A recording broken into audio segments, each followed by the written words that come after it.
Alléluia. Shalom shalom. Shalom. Imana ihabwe icyubahiro. Que Dieu soit loué. Imana ibahezege cyane Que gose Dieu nous bénisse richement kuno mwanya duhawe n'Imana. pour ce temps qui nous est offert par Dieu. Rero karibu cyane. Alors bienvenue. Twizere yuko ari igihe cyiza cyane nk'iki Nous croyons que c'est le bon moment. aho umuntu yumva Imana ivuga. Là où une personne va entendre que Dieu parle. Ingene tuvyita mu maselure Comment nous l'appelons dans les cellules? tuvyita ngo ni Imana ku muntu. Nous disons que c'est Dieu sur une personne. Mu gihe louange Lorsque dans la louange, ari umuntu ku Mana c'est une personne pour Dieu. kuko avuga ibivuye mu mutima Parce wiwe qu'il parle de ce qui vient de son cœur agashikana ku Mana. et il arrive à Dieu. Ariko iyo yageze ijambo Mais lorsque c'est le temps de la parole, dufata ko ari Imana ku nous muntu prenons que c'est Dieu pour une personne kuko ifata ibiri mu ijambo ryayo parce qu'il prend sa parole ikabishikiza umutima w'umuntu. et il va arriver à atteindre le cœur d'une Rero personne. Imana igomba kukuganiriza mu izina rya Yesu. Alors Dieu va vous parler au nom de Jésus. Utegure umutima wawe, Prépare ton cœur, utegure karne, prépare ton carnet, utegure amarangamutima yawe prépare tes sentiments kugira ngo ube hano ari huri. pour être ici étant présent. Imana ihabwe icyubahiro. Que Dieu soit loué. Inyigisho y'uno munsi Alors c'est aujourd'hui. iraza guhagarara cyane cyane kuri Dawidi.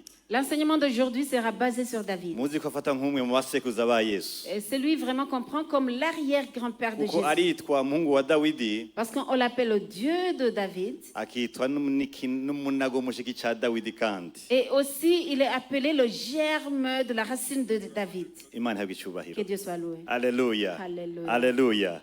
Amajambo magufiya utahana kuri uyu munsi Et le petit mot, le thème que tu vas rentrer avec aravuga ngo aujourd'hui. va kumarira utangure kuba umugisha. Va kumarira Alors, tu ne vas pas rester sur les pleurs utangure kuba et umugisha. tu vas commencer à être une bénédiction. Tuja kwitiza igitabo ca mbere ca Samweli On va utiliser le premier livre de Samuel, igice cyaho ca 30 le chapitre 30. hama duheze twumve ikintu tuhakura Alors, on va entendre ce qu'on va kubera dire. umwanya kandi igihe akaba ari kirekire igice akaba ari kirekire Alors, comme le chapitre est long, ntituja kwisoma on yose ne va pas le lire, ariko turaja kwitiza imirongo imwe imwe mais on va emprunter quelques versets. kuko tuba twiteze yuko muvuye hano Parce qu'on attend, lorsque vous allez quitter cet mugiye endroit, muhira iwanyu lorsque vous serez arrivé à la maison, mufate umwanya wo gusoma vous allez prendre le temps de lire. kubera ntimukwiye kwaka ivyo tubabwira gusa Parce qu'il ne faut pas recevoir les paroles seulement, mukwiye kuba abantu bakuze mais il faut être des personnes matures. batamira kurya abana b'inzoya bamira Alors qui ne vont pas avaler comme les petits-enfants. kubera ngaha benshi barahabeshera. Parce que la plupart des gens, ils mentent. Aha baravugira ibintu bita ngo baravugishije batavugishijwe. Et ici, on peut dire qu'on a prophétisé alors qu'il n'y a pas de prophétie. Nico gituma umuntu akuze adakwiye kwama yasaba ngo nibatereke muri we. Alors une personne majeure, il ne va pas seulement ouvrir la bouche pour qu'on puisse mettre quelque chose, Akwiye kumviriza ijambo mais il va écouter la parole n'umutima mviza mpemu avec le cœur rempli de Saint-Esprit, n'umwanya wiwe twanavanye avec le temps, son temps qu'il va rester avec Dieu kugira afate vya bindi yumva pour prendre ce qu'il a entendu. abigira ivyiwe. Il va se l'approprier. Yesu abedege cyane Que gose. Dieu soit loué. Va kumarira Alors quitte les pleurs uje kuba umugisha. et tu vas être une bénédiction. Imana ihabwe icyubahiro. Que Dieu soit Naba dusome rero imirongo mikeya umurongo wa kane no gushaka kuri gatandatu muri ico gice. On va lire quelques versets. Gice ca Samweli igice ca mbere, Samweli wa mbere cyangwa igitabo ca mbere ca Samweli Le premier livre de Samuel, igice ca 30 le chapitre 30. umurongo wa kane ca kuri gatandatu. On va lire du verset 4 jusqu'au Hatubwira ngo, verset 6. On va dire, ngiye gusoma ngo maze Dawidi n'abantu bari kumwe nawe baraturikisha bararira gushitsa aho batakibasha formule kuri yari yayibagiwe muri servo zabo. et la formule de pleurer, ils avaient oublié dans leur cerveau. Kandi n'abagore ba Dawidi bompi Ahinowamu w'Iyezireli na Abigayili yahora ari muka Nabali w'i Karumeli nabo bari bajanywe ari nyagano. Verse 6 batubwira ngo maze Dawidi agira intuntu nyinshi kubw'abantu bavuga kuko abantu bavuga nk'abagomba kumutera amabuye bose bari n'akabonge kubw'abana babo b'abahungu n'abakobwa ariko Dawidi ariremesha yisunze uhoraho Imana iwe. Imana ibahezage cyane gose. Alors David et le peuple qui était avec lui élevèrent la voix et pleurèrent jusqu'à ce qu'ils n'eussent plus la force de pleurer. Les deux femmes de David avaient été emmenées, Achinoam de Jezreel et Abigail de Carmel, femme de Nabal.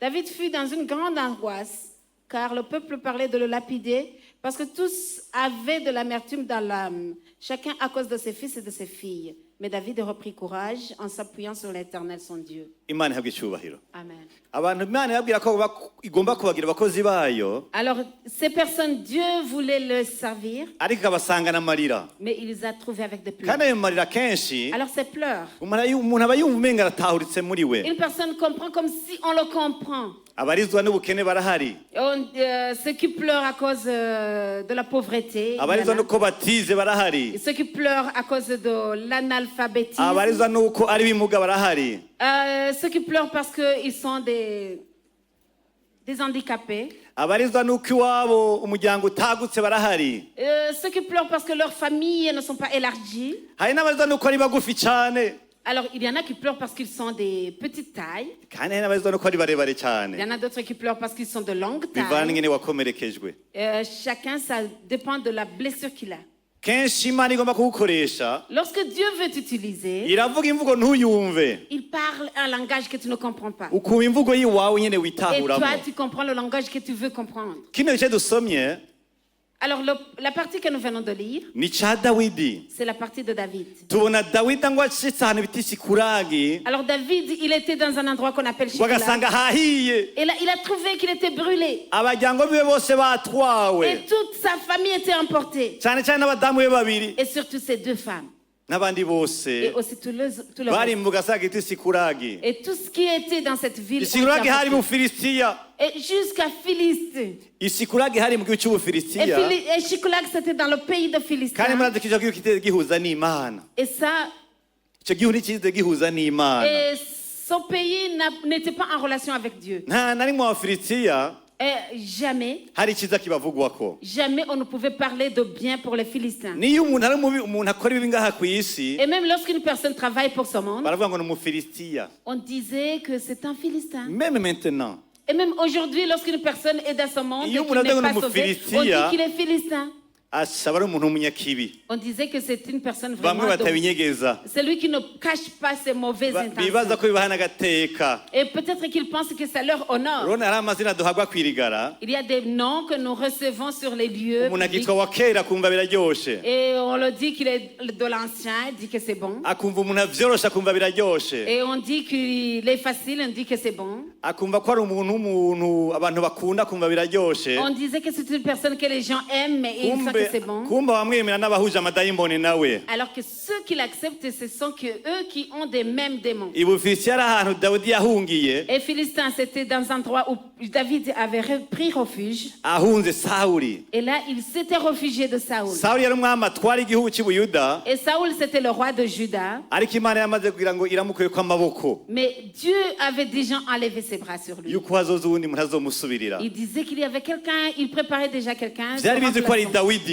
On savait très bien que c'était David. dawidi arakura mu mavuta y'uburongozi Et David il grandissait dans l'onction de cyane cyane cyane direction. cyane mu by'igisoda Et surtout dans l'armée. ariko abadamu baramuteranya na sawuli Mais les femmes l'ont mis en conflit avec Saoul. kuko bavuga ngo dawidi ngo yica benshi Parce qu'on disait que Saoul tue des ngo milliers. sawuli akica bake Mais on disait que David tue des milliards alors que Saoul prit des centaines. sawuli rero bimutera ishari Alors Saoul a eu de atangura l'amertume. kurondera kwica uzomusubira ari we dawidi Il a commencé à rechercher à tuer David. aramuronga inciro nyinshi aramurondera inciro nyinshi bambe Il l'a cherché maintes fois, ariko imana ikamirokora dawidi mais Dieu sauvait toujours David. ariko dawidi noneho aronka akaryo kuko umenga yo kwica sawuli Mais David a eu l'opportunité de pouvoir tuer Saoul, mugabo arubaha amavuta mais il a honoré l'onction. aravuga ati sinshobora gukora ku muntu imana yasize Il a dit, je ne peux pas toucher à sinshobora loin. kwica Je ku ne peux imana pas tuer yasize loin. nimba n'imana yamushizeho Si Dieu l'a mis, n'igihe cyo kumukuraho et le temps de pouvoir le démettre, niyo ikizi et c'est lui qui connaît. n'ingene uzomukuraho Et comment il va le démettre? niyo ibizi C'est lui qui le sait. nagenda kubwire Alors, hari ibanga nabonye ku mana hari ibanga nabonye ku alors, mana j'ai eu le secret sur ni Dieu. imana iganza imyanya n'ibihe C'est Dieu qui règne sur les temps. ni imana iganza n'imyanya n'ibihe C'est Dieu qui règne sur les temps et les ntushobora circonstances. gutwara intara kubera uri docteur Tu ne peux pas être sur la direction d'une région parce que tu es docteur. imana yagabye kubaha umuntu yizeye agamukama Alors, si Dieu veut offrir à quelqu'un qui a fréquenté l'école primaire ou même en dessous de l'école primaire. le catéchisme catholique Alors si Dieu veut l'offrir à celui qui a suivi le catéchisme catholique, aratwara wicaye hasi uri dogiteri alors il va régner alors que toi tu es sur le tapis, alors que tu es docteur. kuko ubutonde bw'imana buratandukanye n'ubw'iwacu. Parce que l'ordre de Dieu n'est pas le nôtre. Imana yari izi ko dawidi azotwara Dieu sait comment il va régner. mugo ntiyabinyarukije, Parce que c'est lui qui l'a déjà préparé. ariko sawuli yagize ikosa rikomeye. Mais Saoul a commis une grande erreur. yibaza ngo yomwica hakiri kare Parce qu'il disait que si Dieu le tue, yoba awugije ico imana yavuze. alors il va interrompre le Iki nabonye programme ku de Mana. Dieu. Ce que j'ai vu sur Dieu, nuko ari umwizigigwa, c'est que c'est Dieu vraiment bien ntivuga de ibintu confiance. emotionnellement, Il ne règne pas sur les émotions. ntiba sur le coup de l'émotion, Il ne règne pas sur l'émotion. ntiba ahantu mu kintu c'igishogisho Il n'est pas vraiment sur le ngo sentimental. isange yavuze ibintu Et qu'il va dire des programmes. hama ngo icise muhira ivuge ngo ryantorotse.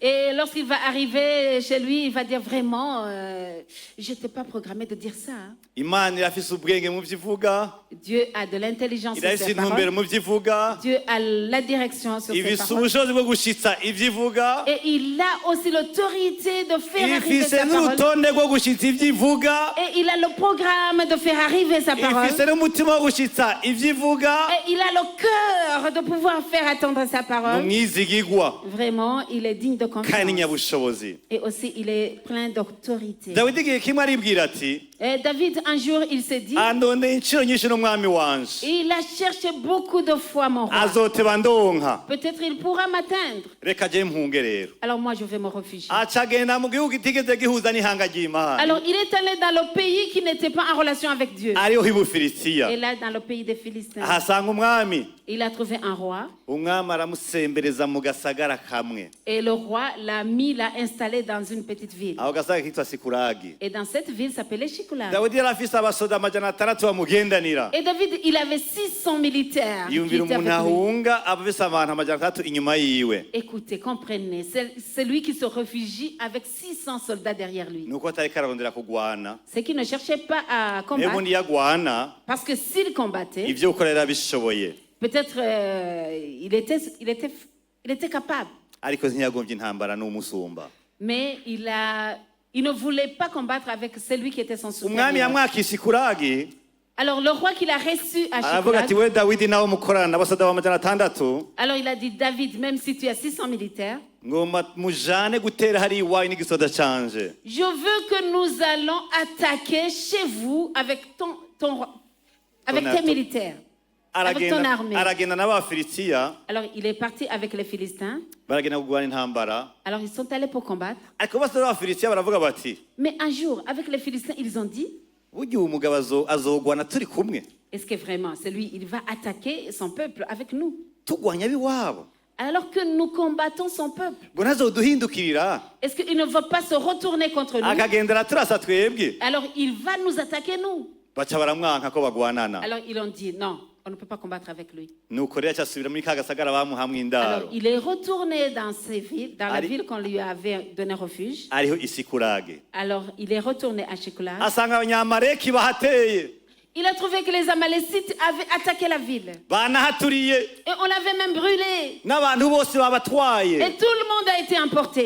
ngo batubwiye ngo ararira, On nous a dit, il a pleuré. n'abasoda biwe amajana atandatu bararira, Et les militaires, les 600 militaires ont pleuré. gushika ngo wibagira ingene barira. Ils ont même oublié la formule de pleurer. Sinzi ko mwiyumvira ingene Je bigenda, ne sais pas si vous pensez comment ça iyo s'est umuntu passé. agitangura kurira Lorsqu'une personne commence à pleurer, atangura yikubita, il commence à se battre comme ça. abakezi ngo Il ndagotse, va dire non, non, non, c'est Akarira. malheur. Malheur, il va pleurer. hari abaca abana bikumbagaza hasi Et les enfants aussi se tournent par terre. bakarira, Ils vont pleurer. basa bakarira, Ils commencent à pleurer. amaso agakama, Et les larmes s'effacent. bagasigara havyimbye iminwa, Alors ils vont avoir des... bakanaruhuka, Ils vont aussi se reposer. mw'ijoro bagasubira bakarira, Et la nuit, ils vont encore pleurer. bukeye bakarira. Le matin, ils pleurent. mwiyumvire ingene Pensez. vyageze kwa dawidi, Comment ça s'est passé chez David? nta mugore yari arimwo, Il n'avait pas de femme. bari abagabo. C'était des hommes. ubu ni wa mugabo yanigana n'idubu, ni wa mugabo yanigana n'idubu, Et c'est l'homme vraiment qui avait combattu avec l'ours. ariko no vyagenze ngo arire. Mais ça arrivait, il a pleuré. byagenze bite ngo arire n'abagabo Alors, 600? comment ça s'est passé de pleurer avec 600 militaires?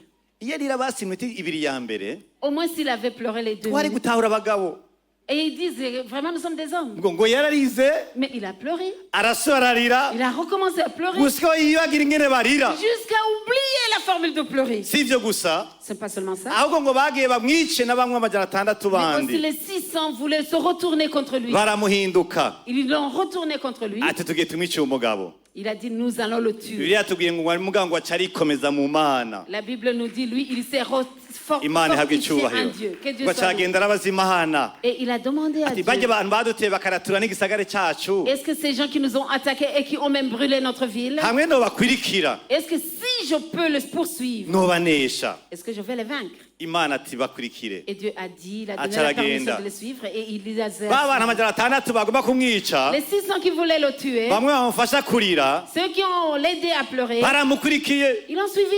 Mbega iyo nama yarabaye Est-ce que cette réunion il y a eu kugira bave mu kurira pour qu'ils puissent quitter de baje pleurer kumukurikira et ils vont le suivre kandi bagire bamwice. alors qu'ils voulaient le tuer? Mbona bitangaje cyane. Vraiment, ça fait Baragiye. c'est étrange.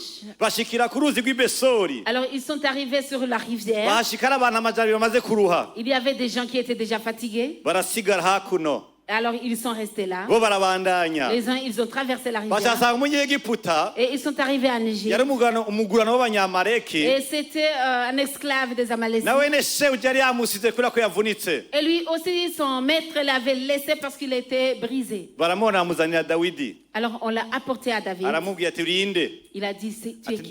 jewe ndi umunyegiputa Il a dit, moi je suis égyptien. nari umuntu w'umugurano Et w'abanyamaleki j'étais esclave des bansize Amalécites. hano kubera Ils ubumuga l'ont bwanje laissé ici parce que j'étais... navunitse Alors j'ai une fracture. nabaye inagutokoma mu gisoda Alors je ne suis plus utile dans l'armée. none bansize Alors ils m'ont laissé. aramubwira ati mbega woshobora kuntwara ahantu bari Alors il lui a demandé, est-ce que tu peux m'emmener là où ils sont? atufe kunyemera ariko nawe utaja kuntanga gusa Mais accepte-moi de ne pas me livrer. ati sindagutanga n'ukuri Alors je ne vais pas te livrer. aramutwara Ils l'ont amené. asanga nyamaleki bari muri fiesta Il a trouvé que dans les Amalécites étaient dans la fête. bari mu munezero Ils sont w'uko dans la fête.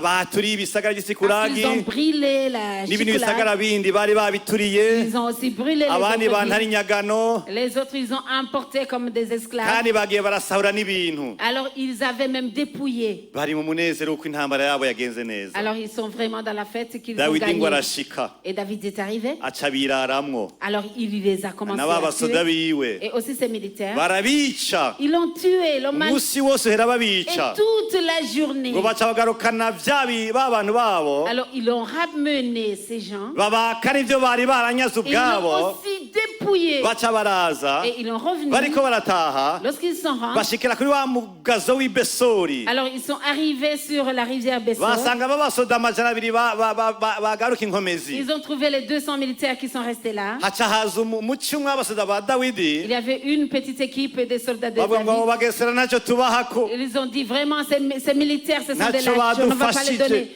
Ils ne nous ont pas aidés. rero ntacyo tubaha On ne donne rien. dawidi aravuga ngo Et David, il a dit biragahera que ça se termine. ni imana yaduhaye intsinzi C'est Dieu qui nous a donné la si mwebwe victoire. amajana ane mwatumye Ce ne biba sont pas vous les 400 Aba qui bantu sont bararonka. examinés. Ces gens, ils vont kwanza recevoir. nshinzeho itegeko Et il a même donné l'ordre yuko bose banganya que tout le monde soit équitable. arabandanya isikuragi aho yasanzwe ari Et il est arrivé à Chicoulade. n'ahatanzu ihasigaye Alors les autres qui sont y arrivés, waca afata abami bamukikuje et il a pris les rois, qui étaient aux arabarungikira ku alentours. minyago Alors il les a partagés. ngo ahantu hose aho agenda aratemberera mu kibano ciwe Et aussi il est allé dans le voisinage. ngo aragenda arabaha ku vyo yanyaze Et il a donné sur le butin. dawidi yarize Et David qui avait dawidi pleuré, yahatswe kwicwa David dit qu'on allait lapider. dawidi wabo haturiwe David dit que sa ville a été brûlée. yitaho imvune Il y prend soin de fractures. yitaho n'abami bamukikuje Et aussi il prend soin des entourages. va kumarira utangure kuba umugisha Cesse de pleurs et lamentations et de va kumarira utangure kuba umugisha commence à être une bénédiction. dawidi vyari vyumvikana ko umenga yogira ikibi David, c'était compréhensible qu'il pouvait commettre une erreur. hariho amateka amwe mu bihugu bimwe bimwe vy'iburaya na amerika Il y a dans quelques pays, aho comme l'Amérique, amateka usanga yarateye imbere bakiyumvira cane gose et là où la loi est avancée, on commence à en penser. nigeze kubona umuntu yishe umuntu muri amerika J'ai vu une personne qui avait tué baramutwara muri sentare On l'a mis devant le tribunal, baramucira urubanza on l'a rendu un jugement baca baramweza et on l'a blanchi. baca bavuga bati Et on a dit, igihe yica ujya muntu lorsqu'il tuait cette personne, yari afise umubabaro il avait de l'amertume. rero biratahuriza ivyo yakoze Alors on a compris ce qu'il a fait. donc Alors, nta kibi yakoze il n'a pas commis d'erreur, il tumutahure n'a pas commis d'infraction. Il faut- umubabaro wa dawidi warafise ahantu uva Alors le chagrin de David avait une origine. n'abasoda kuba bararize birasa ahantu vyabivuye Les militaires d'avoir pleuré, il avait une origine. kimwe mu bintu bituma umuntu agira umutekano muke mu mutima Ce qu'une personne peut avoir peut n'avoir pas de paix dans son cœur, ni kutagira haba c'est de n'avoir pas de logement. siniko mvuga inzu Je ne peux pas en train de dire une kutagira maison, ikibanza wumva ko ariho ushobora gukika umusembe y'abarundi mais n'avoir pas de place où tu vas dire que vraiment c'est moi. nawe C'est chez moi. uhapanze Même si tu es un aho ni locataire, sawa mais ce n'est pas bon.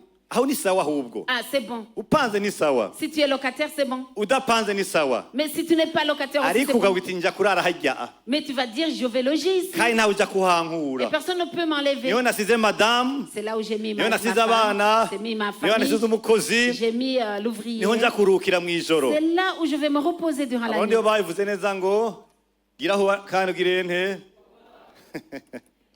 abarundi bavuze ngo gira aho uba wubahwe Les gens, les bandits disent il faut avoir un endroit où te loger et aussi tu seras honoré. ariko ni icyifuzo cy'umuntu ku wundi Mais ça, c'est le souhait. imana ihabwa icyubahiro Que Dieu soit loué. dawidi asanze iwabo hahiye dawidi asanze iwe hahiye Alors David trouve que chez lui c'est brûlé. kandi n'impunzi Et aussi les réfugiés. igihugu ciwe cyaramwirukanye Son pays, il n'y est plus. ahubwo na ba bandi bari basangiye umutwaro Mais aussi ceux qui partagent le fardeau, bamufashije kurira ils l'aident à pleurer. si ivyo gusa Ce n'est pas seulement ça. bagira batange no kumwicira Ils vont aussi le lapider. niho nkura rino jambo rivuga ngo C'est là où je vais trouver la parole. amarira canke kwidodomba amarira canke kwidodomba Alors les pleurs ou les lamentations, bishobora kuba igikoresho ca satani mu buzima bw'ugomba gukorera imana ça peut être un instrument pour le diable de celui qui veut servir Dieu. turi mu gice cy'umwaka cyo kurira gukorera imana Nous sommes dans la partie du ministère. mugabo iyo ukomeretse iyo wamurira iyo wamabibona muri kahise kawe ntushobora gukorera imana neza Mais lorsque tu as des blessures et que tu pleures dans ton passé, tu ne peux pas bien servir Dieu. igihe cyose hari umwaka utigera wibagira mu buzima bwawe Chaque fois où il y a une année que tu n'oublies jamais dans ta vie, igihe cyose ibitondo byawe wama wibuka ibintu byabaye heza imyaka 20 chaque fois que dans tes matins, tu te souviens de ce qui s'est passé il y a 20 ans, ugira bibiliya yindi tu as une autre Bible. iminsi yose wama wibona mu gitondo kiraho wabuze umwana w'imfura Chaque fois, tu te retrouves dans ce matin où tu as perdu ton fils aîné. wama wibona umunsi bagufata ku nguvu Tu te vois le jour où on t'a violé, wama wibona umunsi wagira accident mw'ibarabara ugacika ukuguru le jour où tu as fait un accident et que tu as une fracture. ufise bibiliya yindi tutazi Alors tu as une nouvelle Bible que nous ne satani connaissons pas. aragerageza mu ndoto akabikwibutsa Le diable te le rappelle. mu vyumvira akabikwibutsa Dans tes pensées, tu t'en rappelles. ukangutse saa 9 y'ijoro Tu te akabikwibutsa réveilles à 3 heures du matin, tu t'en abandi souviens. bavyuka bubaka ibicaniro ku masengesho Et surtout dans les prières.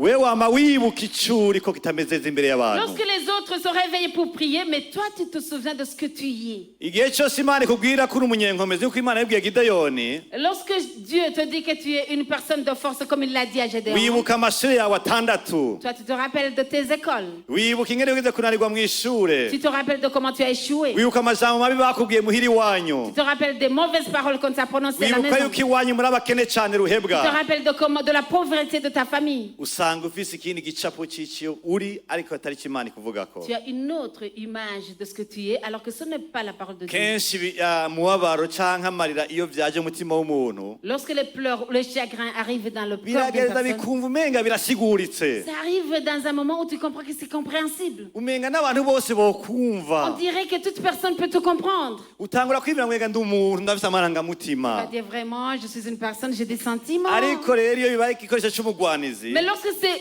utilisé par le diable, birakwibagiza icuri tu oublies oublies ce que tu es. birakwibagiza ko uri umusoda wa kristo yesu, Tu oublies que tu es le militaire de Jésus. birakwibagiza amasezerano, Tu oublies les promesses. birakwibagiza ingabire za Tu mpwemu, oublies les dons du Saint-Esprit. birakwibagiza ijambo ry'imana Tu wasomye, oublies la parole de Dieu que tu as lue. birakwibagiza ko ufite ishengero rya kristo hano ku isi ryo Tu gufasha, oublies que tu es l'église de Jésus ici. birakwibagiza icuri. Tu oublies ce que tu es. Ntukwiye kwibagira icuri mwene data. Tu ne peux pas oublier ce que tu icuri es. ngiki nawe ntubimara. Ce que tu es, Ufite izina mu gitabo cy'ubugingo, tu as le nom dans le livre de la witwa vie. umwana w'imana, Tu es le fils de witwa Dieu. imbona zo mu ijisho ry'imana, Tu es, ufite amasezerano akomeye ku buryo udashobora kugenda uko wewe. tu es la promesse de Dieu comme tu ne peux pas marcher comme ntibisaba ça. kuba rurangiranwa ngo isi kumenye, Ce que tu peux faire pour que le monde te connaisse, ntibisabwa kuba rurangiranwa, ça ne demande pas d'être vraiment célèbre. bisaba ko imana ikumenya muri kristo yesu. Ça demande que Dieu te connaisse en Jésus-Christ. bisaba ko ugumana rya sezerano imana yavuga ku buzima Ça bwawe. demande que tu restes avec la promesse. bisaba ko ufatana n'icurura umwana Ça w'imana. demande que tu sois uni à ce que tu es. bisaba ko bumenya amasezerano ahwanye n'igihe urimo. Ça demande que tu connaisses les promesses qui sont conformes à la bisaba période ko uraba que tu es. ingene imana yabaye mwiza ku masezerano ku ntumwa.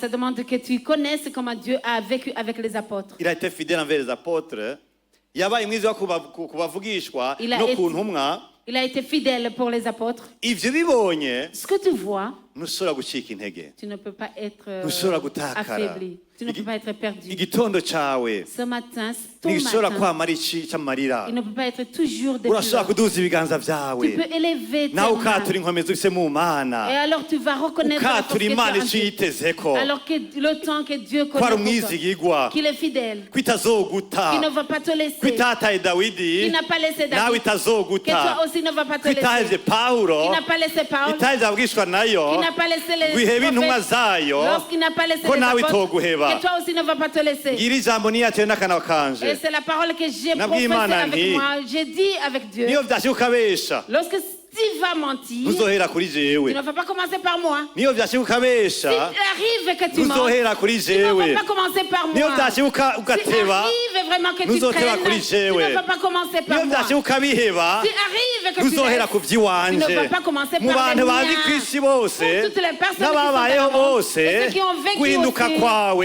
tout le changement de toi, ntizohera tu ne iwanje, vas pas changer noneho par moi. ntibizoba, Non, ça ne kuko s'arrête uri pas. umwizigigwa, Parce que tu es fidèle. ko nawe tutoba bizigigwa, Même si tu ne seras yo pas ihora ari fidèle. umwizigigwa, Même si moi je ni serai imana pas isaka fidèle. amasezerano, C'est Dieu qui ni fait imana arriver les idacegwa, promesses. C'est Dieu qui n'est ni jamais imana en idasaba retard. inkomezi C'est ahantu, Dieu qui ne demande ni pas imana la force idagira quelque juri, part. ntigira juri. Dieu ne demande pas de jury. nikivuga ngo ndagiye kubiraba, Il ne va pas dire que je vais abashingantahe l'examiner. b'abarundi, Les hommes burundais, abashingantahe b'abarundi, les hommes burundais, les notables burunde, les notables baravuga ngo burundais, tugiye kubaza umutima, ils vont dire nous allons demander bagiye notre kubaza abagore cœur. babo, Alors qu'ils vont demander aux autres. ugasanga mu gatondo birahindutse, Alors le matin ça va changer. kubera madamu yabitovye byose, Parce que madame a tout changé. imana ntigira ababitoba, Mais Dieu n'a pas ce qu'il Imana peut le umwizigigwa, faire. Dieu est fidèle. ntihinduka, Il ne change pas. irabibona vyose, Il le voit tout. ifise ikintu cita la prescience, Il a ce qu'on appelle la préscience. ibibona vyose Il icarimwe, le voit en même temps. ifatiye ku madomene yose, Alors il prend sur tous les ifatiye ku bihe domaines. vyose, Il prend sur tous les temps. ifatiye ku bugombe ifise ku madomene yose, Alors pour la volonté, pour sa Kuko volonté, ni c'est sur le vyose domaine. muri vyose. Parce que c'est tout en tout. bavyita vyose isime muri Burundi,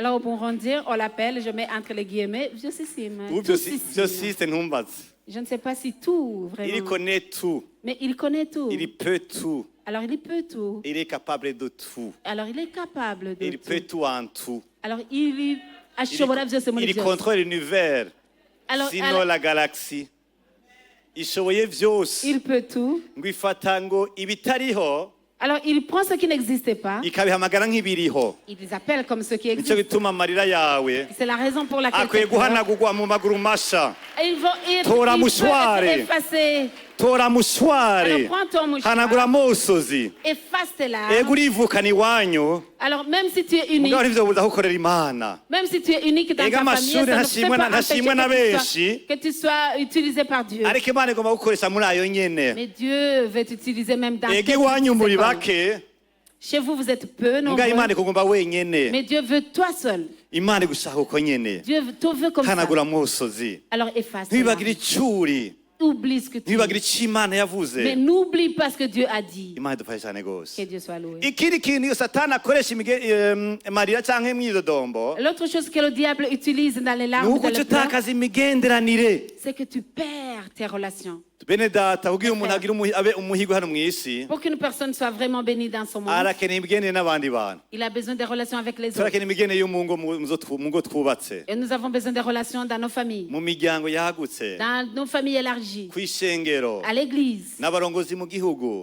les dirigeants dans le pays. dukeneye imigenderanire ahantu hose imana iduha guhonyora. Nous avons besoin des relations dans les endroits où Dieu nous donne Kimwe mu l'opportunité de Satani poser nos pieds. yica Alors, ce que le diable peut rompre, arica imigenderanire. il y rompt les iyo relations. imigenderanire ipfuye Lorsque les relations vraiment ne sont plus, ibikorwa by'imana birapfa. alors les œuvres de Dieu ne marchent pas iyo bien. umuntu agendana amarira rero Lorsqu'une personne marche avec des aca pleurs, agerageza aca asanga yakoreje mu konona imigenderanire afitaniye n'abandi bantu. alors il commence à salir ses relations. bigenda gute ngo abasoza amajana 600 Comment est-ce que les 600 militaires, icyumviro kibazemwo une idée les traverse, cyo kwica dawidi. de lapider leur chef? ni ukuvuga ngo mu mitima iwabo Alors dans leur cœur, ntakiri umurongozi, il n'est plus le chef. ntihakibona basi n'ubasi ntataho umurongozi ko yari mu ishusho y'imana. Au moins, il ne voit même plus qu'il est l'image de Dieu. ntibanakibuka aricyo yaba yarigeze gukora muri Il kahise. ne se rappelle même plus ce qu'il a fait dans le kuko passé. usomye muri ibyo bice by'icyo cya 29 28 27 Lorsque tu vas lire dans ce chapitre, ega bajya kubera we il mangeait parce que c'était niwe lui. agenda aratera intambara hirya no hino kugira baronke icyo bafungura. C'est lui qui combattait pour avoir la nourriture. muga kwera imigenere bamaze kuyita Mais parce qu'ils ont perdu leur umenga relation, kumwica ni ikintu on cyoroshe. dirait que le lapider, c'est facile. nicyo gituma umuntu akomeretse Lorsqu'une personne, c'est pourquoi une personne qui a des asigara blessures, umenga abona umuntu nk'igikoko. il voit une autre personne comme un uze muraho animal. ugira umuntu wamukoreye ikibi muri sosiyete. Vous voyez, lorsqu'on a fait une mauvaise action pour une personne, iyo abantu bagomba gukorera ikibi umuntu lorsque les gens veulent poser des mauvaises actions, babanza kumuhindura izina. on commence à le changer son nom. yari yitwa janvier, Lorsqu'il s'appelait Janvier yari yitwa sarasiel, et qu'il s'appelle babitwa Salaciel, pierre, lorsque tu t'appelais babanza Pierre, kumwita heyarofu irinjiye. on va commencer à dire reka voilà akagabo kagufiya, le petit homme, wa mugabo w'imbwa,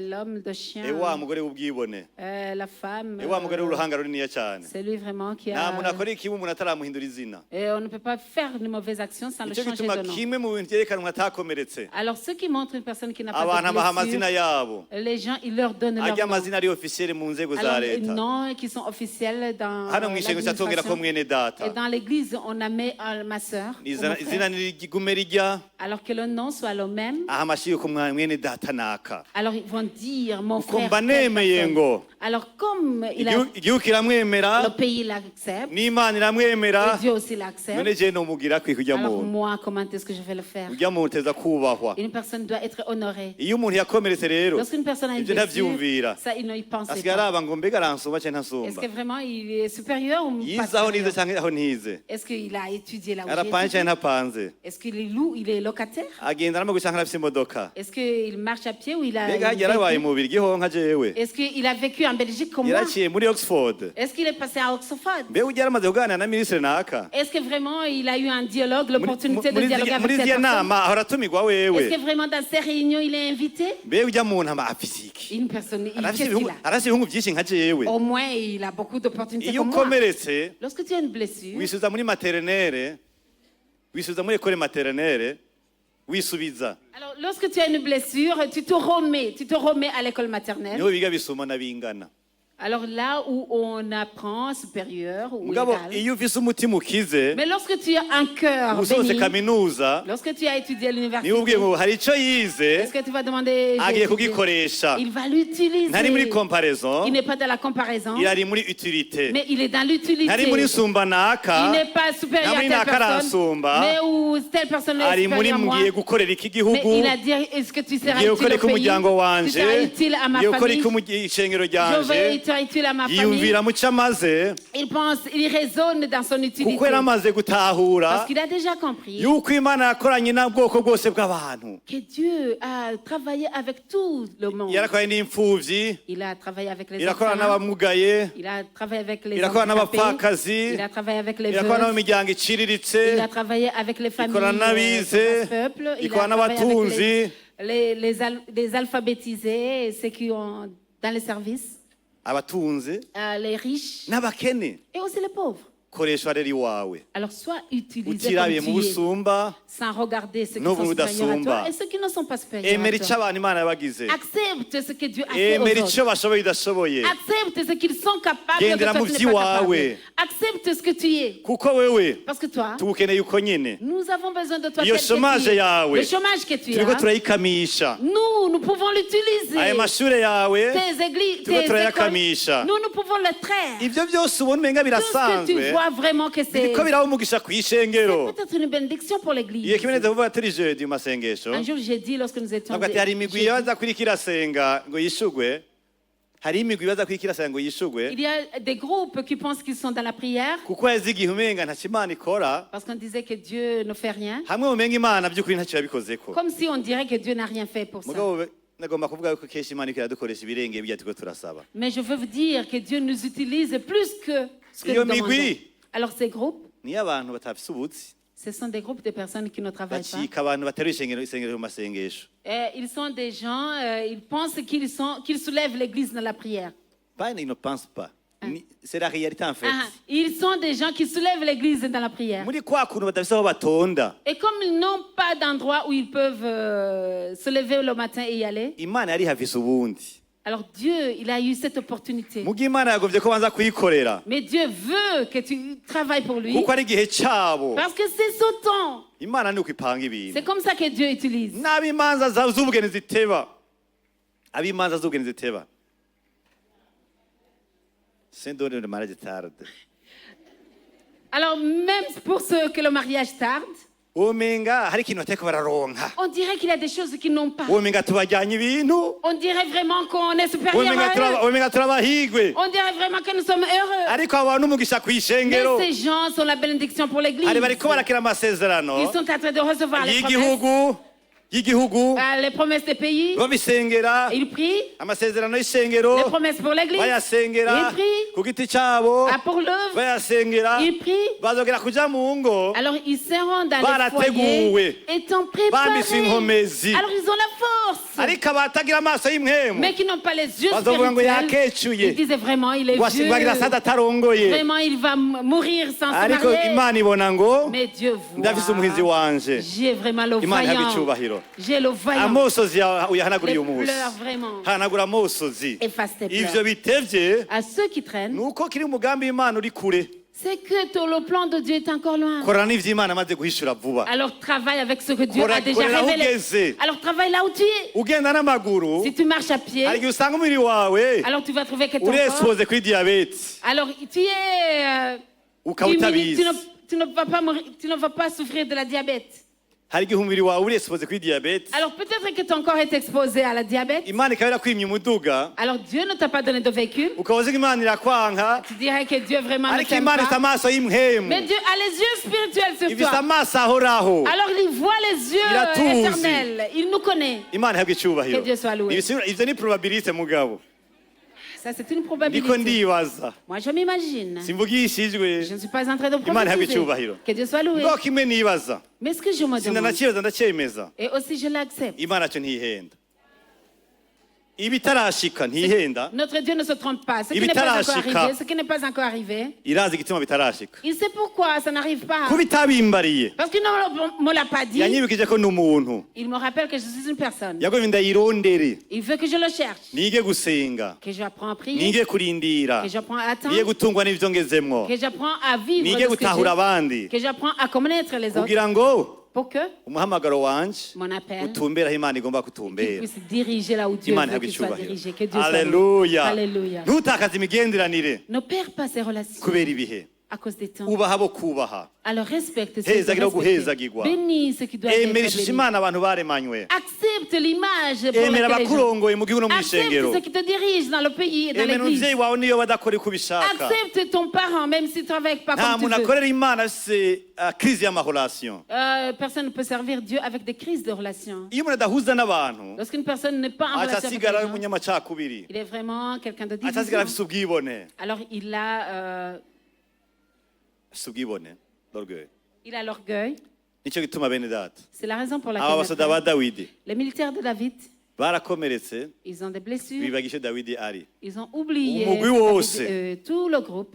wisanga kurarira Alors ils se sont retrouvés en train de pleurer. yumvira abagabo 600 n'umuntu umwe 600 un homme. Pensez à 600 militaires contre un fata homme. ngaha twese abadamu twobasohora Prenez ici les femmes, si on peut les faire tukaca sortir. twiyaranja abantu hose hari ikibanza kitarimo umuntu tugashyiraho umugabo Et alors, on va s'arranger pour toute la place où il n'est pas occupé. On va tuti mettre un homme. tugire turire Alors, nous allons commencer à pleurer. tusire Et turire nous allons encore pleurer. abapastori baje imbere Et barire les pasteurs vont être devant. Ils vont abadiakoni pleurer. barire Les diacres vont pleurer. abaprotokole Les barire protocoles vont pleurer. abarongozi b'amadepartema barire Les dirigeants des départements vont pleurer. abatama 70 na 60 barire Et les hommes 600 vont pleurer.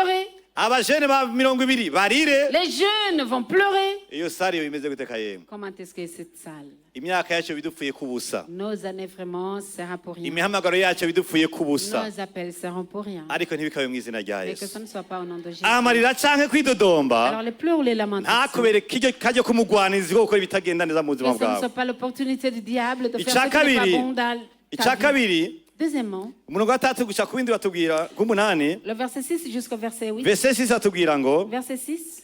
maze Dawidi ariremesha mu gace ka nyuma kujya murongo Et la dernière partie de ce verset. ngo ariko Dawidi ariremesha yisunze uhoraho imana yiwe Mais David reprit courage en s'appuyant sur l'Éternel son Dieu. ngo ariremesha Il reprit ariremesha courage. kera baravuga ngo yidigadize Dans le temps, on disait qu'il s'est chatouillé. iyo umuntu yatwenze wenyine mu ishuri acamufata akamusohora Lorsqu'une personne rit seule dans l'église, David on va le faire ntiyidigadize. sortir. David ne s'est pas ntiyihaye akantu chatouillé. kotuma aryoherwa Il ne s'est pas offert quelque chose pour qu'il yabikuye soit dans la ku joie. mana Mais il a repris courage à son Dieu. umurongo w'indwi Le verset 7, batubwira il dit, ngo maze Dawidi abarira Abiyatari umuherezi mwene Ahimeleki ati nunzanire efodi hano nuko Abiyatari azanira Dawidi efodi umurongo w'umunani Dawidi araheza asiguza uhoraho ati mbega ninakurikira icyo gitero nzogihambya aramwishyura ati nubakurikire kuko utazobura kubahambya ukabaka byose Imana ihabwa icyubahiro le verset 7, il dit au sacrificateur Abiatar, fils d'Amshimelech, apporte-moi donc l'éphod. Abiatar apporta l'éphod à David. David consulta l'Éternel en disant, poursuivrai-je cette troupe? L'atteindrai-je? L'Éternel lui répondit, poursuis, car tu atteindras et tu délivreras. Imana ihabwa icyubahiro Amen. nguyu Dawidi Alors David, ararati abagabo bariko bamfasha kurira il dit, ces hommes m'aident à naje pleurer. natwawe niko ndarira muri Mais bo aussi, je suis emporté par les nibagiye pleurs. nuko ndi umurongozi J'oublie même que je suis le nibagiye ibyo dirigeant. nagiye ndakora muri J'oublie kahise même ce que j'ai fait. abagabo rero Ces hommes alors, icyo bashoboye ce qu'ils font, ni ukurira c'est de pleurer. kandi abarundi bati Alors les Burundais ubunyegeri disent, bw'iki ntibwimba beaucoup de fourmis ne creusent pas. aca arayirotira muri bo Alors il s'est retiré. ntiyagiye mu mwonga kuririrayo Il n'est pas allé dans la vallée pour ntiyagiye mu pleurer. ishyamba Il kuririrayo n'est pas allé dans la forêt pour pleurer. ntiyagiye kuri jardin publique Il kuririrayo n'est pas allé dans le jardin public yagiye pour pleurer. kuhoraho mu izina rya Mais il est Yesu allé à l'éternel. en ngo nom de Jésus. ariremesha kubera Alors uhoraho il a repris courage. binyereka ingene kino gihe Alors ça me montre pour ce abantu moment, buntu les gens, nk'emu yagerereyemo le Saint-Esprit vit dans ces bakoreshwa gens. ibikomeye Comment ils peuvent utiliser pour de grandes bagashinga intahe. choses. Ils peuvent témoigner. niba muntu ujya mu nshinga nawe Odifax ujya Alors mugabo si tu vois Odifax cet homme de Odifax, agenda muri Kenya il va arriver à Kenya. mwabonye akazu ka sugume k'ikirundi yabimbiye Alors tu as vu les toilettes qu'il a creusées.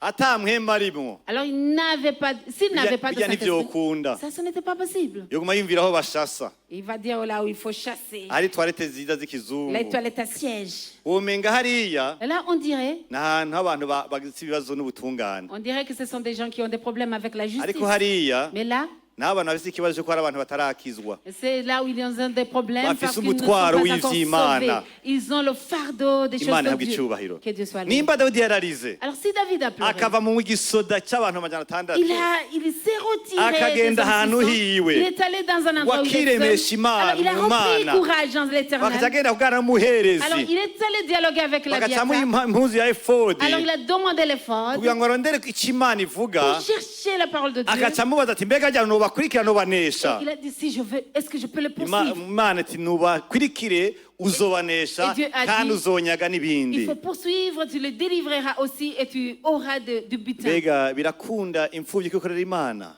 Est-ce que c'est possible pour l'orphelin de travailler birakunda ko pour Dieu? umupfakazi akorera Imana Est-ce que c'est possible pour la veuve de birakunda ko travailler pour wahongotse Dieu? amenyo akorera Imana Est-ce que c'est possible que celui qui n'a pas birakunda ko étudié? umuntu adafite uruvyaro akorera Imana Est-ce que c'est possible qu'une personne qui n'a pas eu birakunda ko d'enfant utiza pour akorera travailler pour Dieu? Imana birakunda ko utiza akorera imana Est-ce que c'est possible pour un analphabète de travailler pour Dieu? ivyo byose birakunda bikorewe mu mana Tout ce, c'est Imana possible habicubahiro. lorsque tu vas le Dawidi faire pour yararize. Dieu. David a pleuré, ariko mu nyuma ntiyabanije kurira mais il n'a pas continué à pleurer. ariko yaciye agenda kurondera icyo imana ivuga ku buzima Alors il a bwiwe cherché ce que Dieu, la parole de Dieu. sur yibutse sa vie. umuhamagaro afise Il s'est rappelé de son yivuze appel. icyo imana yavuze Il s'est rappelé de ce que Dieu a yivuze icyo dit. imana imaze gukorana nawe muri Il kahise s'est rappelé de ce que Dieu a déjà utilisé dans son yibutse passé. poste y'uburongozi afise Alors il s'est rappelé de son poste de dirigeant. nagenda babwire biraryoshe kuba kumwe n'abantu benshi Alors c'est bien d'être avec un grand mugabo nombre, ugire hange mais il faut avoir, ntuzube muri benshi ne sois pas dans un grand nombre, bagutwara mu cyaha pour qu'il t'amène dans le péché, baguha kwibagira icyuri qui te donne à oublier ce que tu es, baguha kwibagira ibango n'ibanga qui te font d'oublier le secret et le don,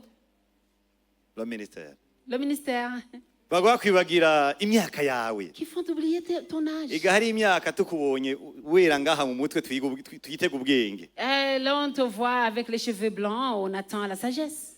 ntiwibagire kubera umugwi Alors n'oublie pas à cause du groupe. ntugire ahantu wama wicaye haryoshe ngo nuko mungana N'est pas un groupe là où tu vas t'asseoir parce que c'est ariko du même âge. ibihavugirwa ari ibintu bidaha imana icyubahiro Il y a peut-être que les paroles que vous prononcez là ne donnent pas l'honneur à Dieu. rondera ko imana yubaha mu buzima bwawe Alors cherche à honorer Dieu. dans rondera ta gushitsa vie. ikimana bivuga ku buzima bwawe Alors cherche à faire ce que rondera ce ko qu'il uri veut. mu ambasaderi w'imana hano mu isi Cherche à être son ambassadeur. rondera kugendeshwa namwe mu kubaho kwawe kwa Cherche misi à yose travailler, à marcher selon le Saint-Esprit. imana ihabwa Que icyubahiro Dieu soit loué. dawidi yararize David a pleuré, ariko arihanagura mais il a séché cela. amaze kwihanagura Lorsqu'il a séché cela, akamenya icyo imana il ivuze s'est rappelé de ce que Dieu a dit. biratangaje Alors c'est tout bamwe un- bamufasha kurira ce qui l'a aidé à pleurer. baciye bamukurikira Ils l'ont suivi.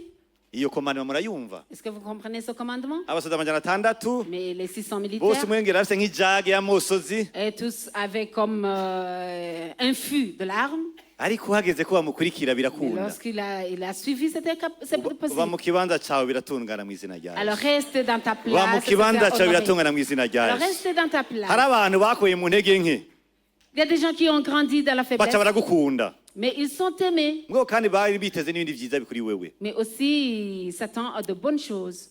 retire-toi d'eux Alors il faut te retirer d'eux. va muri bo Alors retire-toi. ja hajya Alors mets-toi de côté. ucike umucyo Alors sois une ucike lumière. itara Sois une lumière. bagenda baraza kamwe kamwe Alors ils vont venir. kuko bari vers toi. bakeneye ikintu kiri muri Parce wewe qu'ils ont besoin de quelque chose wari qui est en toi. waracanduje Alors tu avais wari sali, waragifutse wari waragifutse tu l'avais couvert, wari waragisuzuguje alors tu l'avais ariko uva muri dénigré. bo Mais lorsque tu vas te ukaba mu retirer kibanza et que tu cyawe vas être mis de anuba côté itara et que tu vas être de côté, n'umuryango tu seras wawe une lumière pour n'aho ta famille, muvukana de tes n'aho soeurs, mukundana de ceux que vous vous aimez, umuvukano wawe Alors- nabo tes frères, ta fraternité avec eux. ntibikubuze kugaragaza kristo yesu Alors ne sois pas empêché de montrer qui est shinga Jésus. inta yesu kristo Témoigne. kuko barabikeneye Parce qu'ils ont besoin nta de handi ça. bobikura Ils ne peuvent attirer autre part. birama igicapo cy'umuntu wa kino gihe Alors ça donne l'image d'une personne de Jésus yuzuye mpemu qui est remplie du Saint-Esprit. uko kuri ukuntu dawidi Parce que comment David, yavuye ku mosozi qu'il a cessé les larmes agenda kwegera imana et qu'il a approché Dieu, akambikwa inkomezi alors il s'est fortifié, hama agaca atwara indi ya ekipe alors il a pris la même équipe. akaca agenda mu gikorwa Il est cy'imana allé dans l'œuvre de Dieu. bitanga igicapo cy'umuntu afise kristo yesu na mpemu Alors ça donne l'image de quelqu'un qui a le Saint-Esprit vyerekana umuntu et Jésus. vyerekana umuntu atagendeshwa na kameremere kiwe Ça montre celui qui ne marchait pas selon ses sentiments. umuntu atagendeshwa n'ibimukikuje Celui qui ne marchait pas selon son agendeshwa no entourage, kwizera mais qui marchait selon la yuzuye foi, mpemu qui est rempli du ataraba Saint-Esprit, imyaka afise qui ne regardait pas son ataraba âge, ingwara afite qui ne n'izadafise regardait pas ses ataraba maladies, sarere qui ne regardait pas son ataraba salaire, ibyo amaze gukora muri qui ne kahise regardait gusa pas les œuvres ariko qu'il a yizera déjà imana mais akabandanya qu'il a la foi en Jésus et twitega ko hano muri qui mine va mu persévère. kigobe twitega ko hano muri mine va mu kigobe Alors nous attendons ici à dufise Minerva Kigobe abajene que nous avons des jeunes bazohindura ibintu ku qui isi vont changer le monde. kandi ugiye kuraba baragenda Et lorsqu'ils voient, ils vont marcher. bama ariko baribaza bati Ils pensent, ko twakira benshi comme nous recevons un grand abantu nombre, bajahe les gens vont où? nanje nti Et moi, j'ai dit, bararongorwa agira amahoro bararongorwa et ils se marient. kandi baragenda kwiga hanze Et aussi, ils vont Iyo apprendre à iyo l'extérieur. bagiye, Lorsqu'ils y bibaza ngo vont, imana yishuye ils pensent que Dieu a imana impaye répondu. kwiga mu bufaransa Dieu me donne l'opportunité d'étudier imana en impaye France. akazi ko muri ONG ruguru Dieu me donne l'emploi dans une ONG.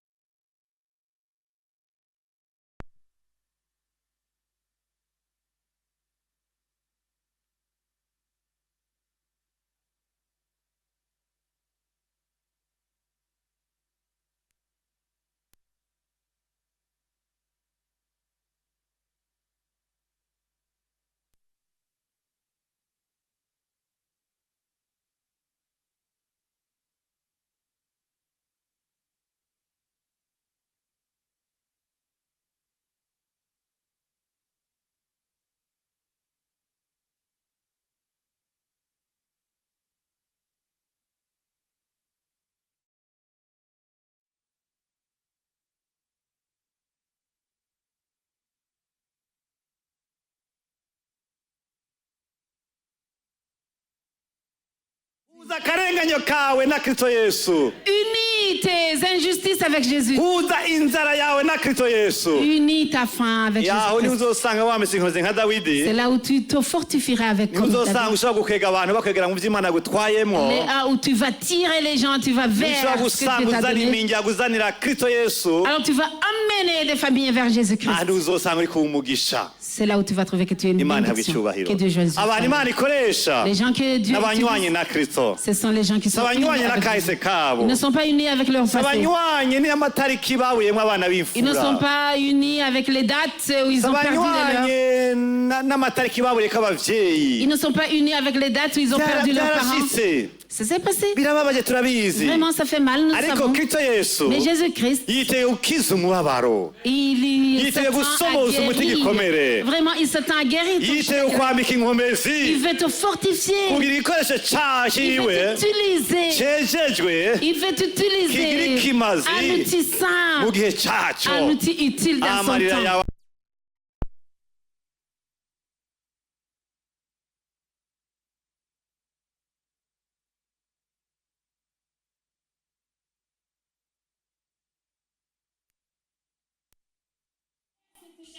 zana ibintu byose ku Mana. Amène toutes choses vers Imana Dieu. ikuremurure. Et Dieu va te... Ikuremurure. Dieu va enlever ce Igusomoze fardeau. umuti. Dieu va enlever ce fardeau. Iguhagurutse. Il va te donner Ikuruke le mu kibanza médicament. Il va cawe t'élever. no mu gihe cawe Alors, il va t'élever mu dans ihanga ton temps, ryawe dans ton muri royaume, domene dans yawe ton domaine. hama duhuze Et inkomezi aussi, nous allons nous dukore igikorwa fortifier. Et c'ishengero nous allons œuvrer pour dushikire l'Église. Kenya Et nous allons dushikire atteindre Kenya. Sudani Nous allons dushikire atteindre le Soudan. Eritre Nous allons dushikire atteindre Indonésie l'Érythrée. Nous allons atteindre l'Indonésie. dushikire Nous Makamba allons atteindre dushikire Makamba. Rwakarede Nous allons atteindre dushikire Rwakarede. Mpimba Nous allons atteindre dushikire Mpimba. imfuvyi Nous allons atteindre les dushikire orphelins, abapfakazi les veuves. dushikire abanywarumogi Nous allons atteindre dushikire les drogués. abarotete Nous allons atteindre les abagare muhiri retraités. wabo dushikire ibimuga Nous allons atteindre Kuko les ivyo byose handicapés. baba bose Parce baradukeneye. que tout ça, nous ont besoin. ariko ntizogenda hose Mais nous n'allons pas y uzogenda aller. iwawe Toi, tu vas y aller chez genda toi. iwanje Moi, je vais aller chez agenda moi. iwe Il va aller chez lui. duhure kwa mungu Alors, nous allons rencontrer dutise dimanche. rwanje twese Alors, étant dans la hama niyo louange. twagenda mw'ijuru Alors, umwe wese yambikwe ikamba Et ry'ivyo yakoze chacun mu aura gihe ciwe l'onction de ce qu'il no a mu fait gisata dans ciwe son temps et dans son domaine. amarira yawe Alors, tes pleurs, ukwidodomba kwawe tes lamentations, ubihuze na Kristo Tu Yesu vas l'unir Imana avec ibahezagire Jésus-Christ. gose. À que Dieu soit. Alléluia. Amen. icya gatatu Troisièmement, iyo Imana yaguhanaguye amosozi lorsque Dieu a séché tes larmes, cyangwa ukwidodomba alors tes lamentations, ukika umwica ku mahanga alors tu es une bénédiction pour le monde. Imana ihabwe Que icyubahiro Dieu soit loué. verse 21 Le verset 21 kuja kuri 25 jusqu'au verset 25, tunyarutsa rapidement, ngira ngo ivyuma ntibiko biratworohereza ariko bamwe basigara hino ya Besori kubera kumugara kwabo bari barushe aha bakabasiga ku mugezi Besori ehe baza gusanganira Dawidi n'abari kumwe nawe. ego Hanyuma Dawidi abashikiriye arabaramutsa, maze abantu bose b'ibigaba n'abanyakibi bari mu bajanye na Dawidi baravuga bati ntitubaha ku vyari vyaranyazwe twigarukaniye kuko batajanye natwe. Mugabo umuntu wese turamuha umugore wiwe n'abana babajane bagende. 23. Ariko Dawidi arababara ati bagenzi banje nimwogenza mutyo ivyo Uhoraho yaduhaye n'ukuntu yatuzigamye agatanga mu maboko yacu ico gitero cari caduteye. Hari uwo kwemerera iyo nama yanyu? Uwagiye mu ntambara n'uwasigaye mu bintu n'uwasigaye ku bintu bararinganiza umutigiri baragabana banganye. 25.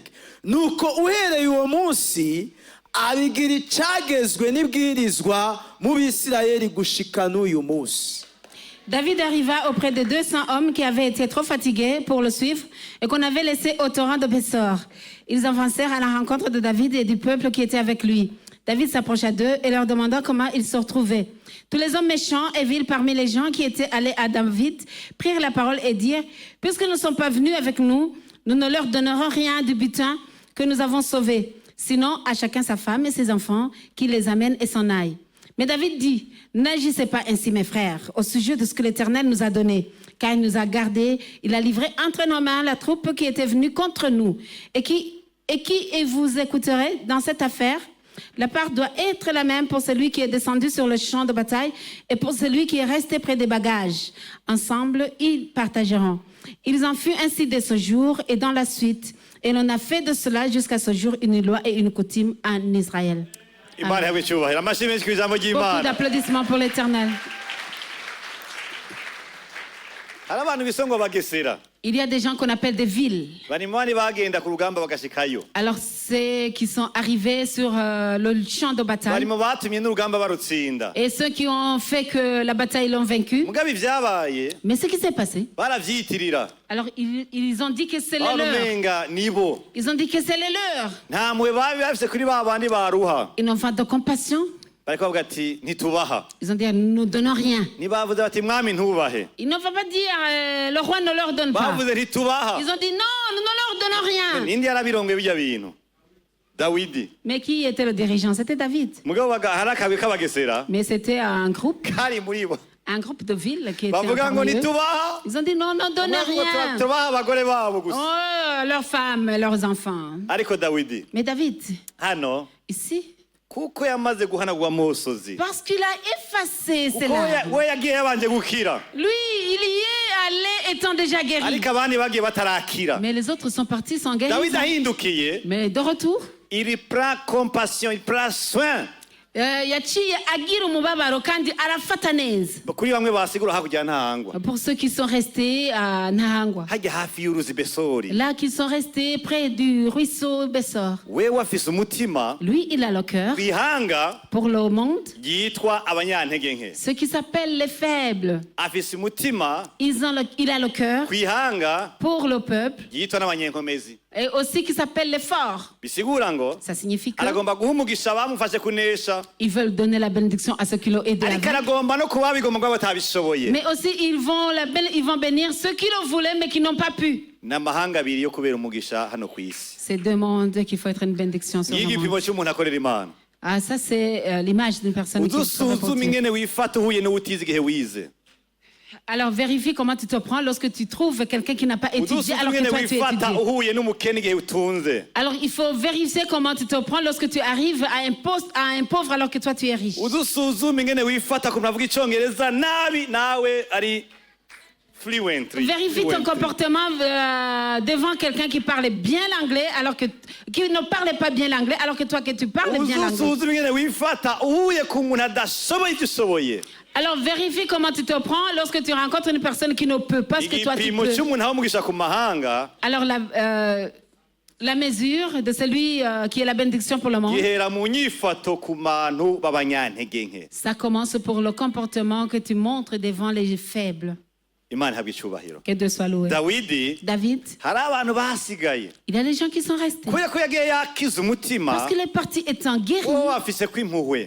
il a la compassion. mbwa abantu bagiye batarakira naho banesheje, Mais ceux qui ne sont pas encore guéris, même wowe s'ils ont bagomenga ahubwo vaincu, ntacyo boronka, il dit, tu ne pouvais rien ahubwo ni recevoir. n'ubuntu tubagire kubazanira abagore babo. Mais même, c'est la grâce qu'on leur donne lorsqu'on leur amène leurs femmes et leurs enfants. Amertume, Ça, c'est l'amertume. orgueil, C'est l'orgueil. umubabaro, ubwibone bitumye bibagira C'est l'amertume et l'orgueil qui fassent qu'ils ko bari oublient mu gisoda kimwe, qu'ils sont dans la même armée. bari mu gisoda kimwe. La même armée. Imana idufashe cyane Que gose. Dieu nous aide. Alléluia. Alléluia. Iyo wakize Lorsque tu es guéri, uwo mugisha ku mahanga, tu as la bénédiction pour le uhereye ku monde. banyantege nke. En commençant par les faibles. mugabo kandi Mais aussi, n'abakomeye n'icyo bagwanya, les forces, tu ne vas pas les combattre. kubera Parce que yavuze ati mwese muranganya. vous tous, vous êtes de la même. Abasigaye hajya kubera Ceux bavunitse qui sont cyangwa restés, barushe, parce qu'ils ont des fractures ou abagiye fatigués. baracunga imizigo, Ceux qui ont veillé sur les bagages. n'abantu bazi kurasa neza, Et ceux qui savaient bien Mwese tirer leurs muraronkako. armes. Vous tous, vous allez kuko mwese recevoir. turabakeneye. Parce que nous avons besoin de vous tous. Imana idufashe cyane Que Dieu gose. soit loué. nicyo gituma twizera ngo C'est la raison pour laquelle nous inkomezi croyons z'ishengero,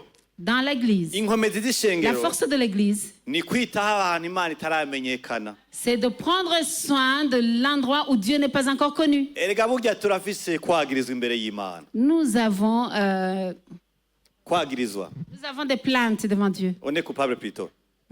Nous sommes coupables devant Dieu.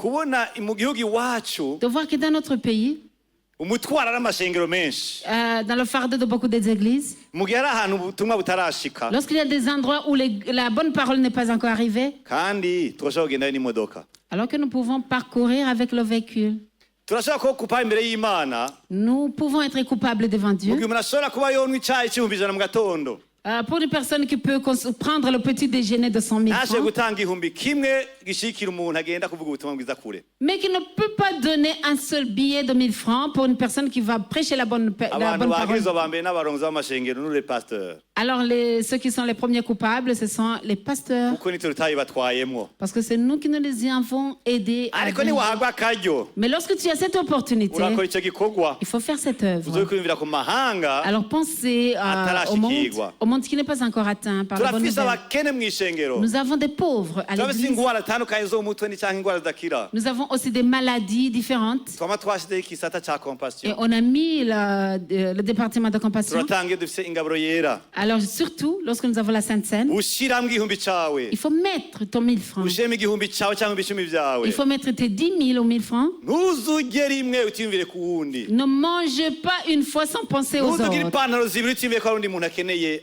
basi nukongererezwa N'ayez pas, ne gardez pas de pantalon, Vous alors ne aussi, pas mais quoi, penser vous sur une le personne dites qui a ici. besoin d'une autre. Ne Vous- pensez pas, ne soyez pas béni parce que tu es dans beaucoup de choses. udushime uko ivyawe biri muri benshi Mais il faut louer parce que les tiens sont dans beaucoup de personnes. kubera ko ushobora gutuma amahanga menshi ashima Imana ku bwawe Parce que tu fais que beaucoup de gens louent Dieu à cause de toi. Imana ihabwe icyubahiro Que Dieu soit loué. aho niho tuvuga tuti C'est là où nous allons dire, mu kunanirwa kwacu kwa kera dans nos échecs muri de bimwe temps, twahuramwo vyari bibabaje dans ce que nous étions vraiment qui faisait muri kwa mal, kubura bimwe bimwe nk'ishengero ce que nous manquons comme muri l'Église, duke tugenda turaronka dans les petites choses que nous recevons, dukuramwo duke nyene il faut nous prenons peu, tukiyumvira ku bandi nous allons penser pour les autres. kuko abakorera Imana Parce que ceux qui œuvrent pour le n'abafise Dieu, umutima ce sont ceux qui ont Ça le va faire cœur. vyinshi. Ce ne sont pas ceux qui ont beaucoup. Imana ibahezage cyane Que Dieu gose soit loué. Haleluya Amen. Imana ihabwe icyubahiro Que Dieu soit loué. hanagura amosozi yawe Efface tes utangure larmes kuba umugisha et tu vas commencer à être abantu une bari imbere bénédiction. yanje uko bangana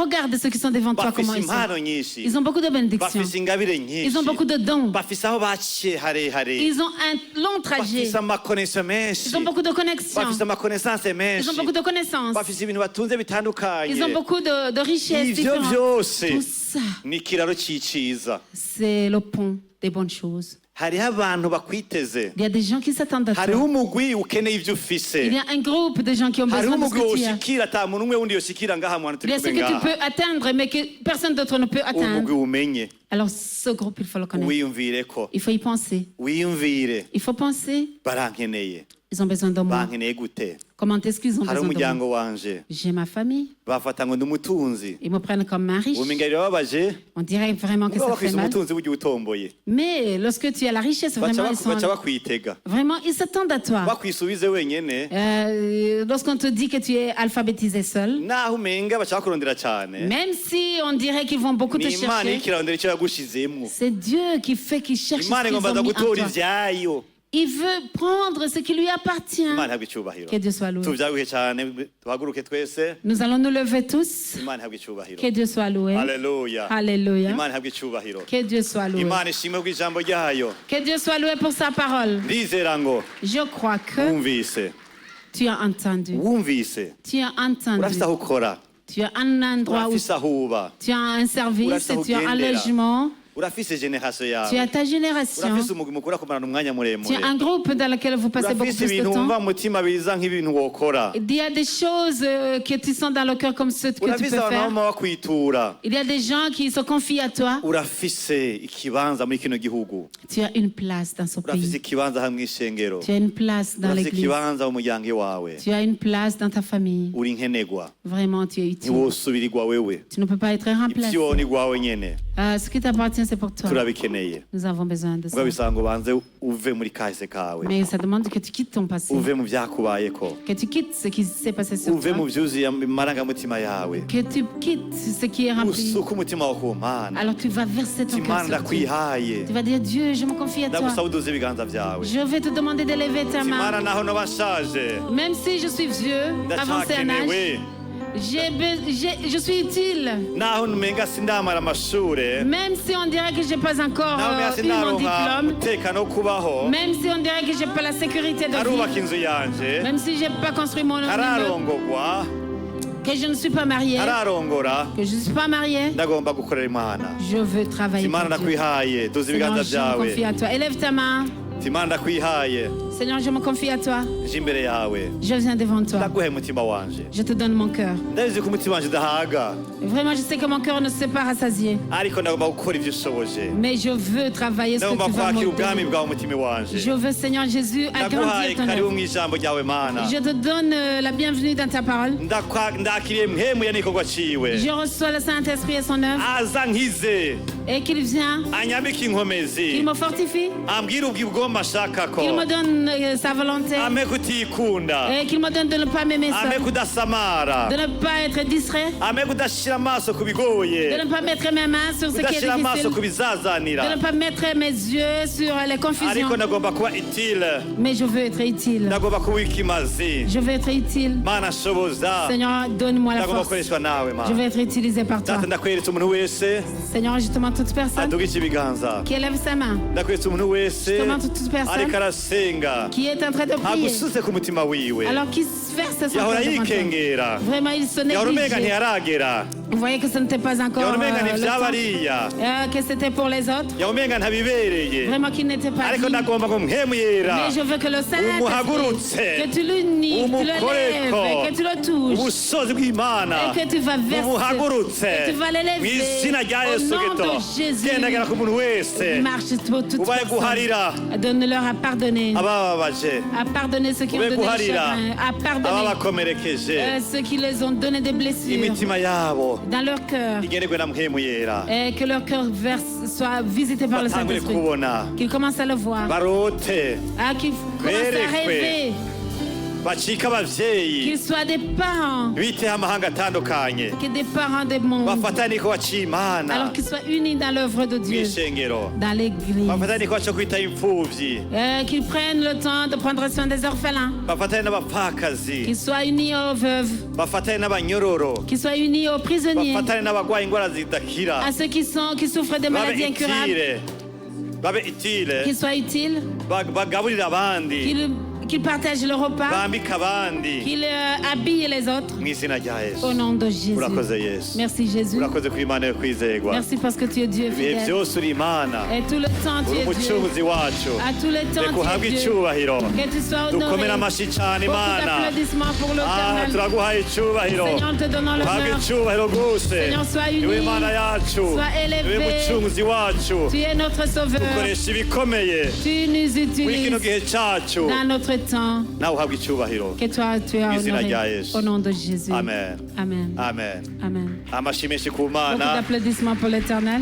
haleluya Alléluia. murakoze Merci. imana ibahe umugisha Que Dieu vous hari bénisse. umuntu yaba yakijwe ejo ngame kubona cyabereye ngaha kuri ETS Et une personne qui a été sauvée dans la croisade qui s'est passée à l'hôtel, il vient ici. hano imbere tumufashe Viens ici, Hano nous kandi allons avuga ati t'aider. "Jewe no kwisi ndakira agakiza Et tu vas dire, moi aussi, je n'ai pas encore été sauvé. nawe tumusaze hano imbere Et toi aussi, nous allons te demander d'être ici ni devant. byiza kugendagenda kuri ino si C'est warakijijwe bien de marcher dans ce monde niwo étant sauvé. mutekano wa mbere C'est ça la première sécurité. genda warahariwe ibyaha byawe Tu y vas étant pardonné, warihariwe ibyaha alors byawe que tes péchés ont été pardonnés ufite izina mu gitabo cy'ubugingo et que ton nom est inscrit dans le livre ni de la vie. umutekano ukomeye C'est cyane vraiment la sécurité. imana ibahezagire cyane Que rwose Dieu soit loué. karibu rwose hano imbere Bienvenue ici mugire devant. umugisha Soyez bénis. mugire umugisha mu miryango Soyez bénis dans vos familles. murakoze Amen.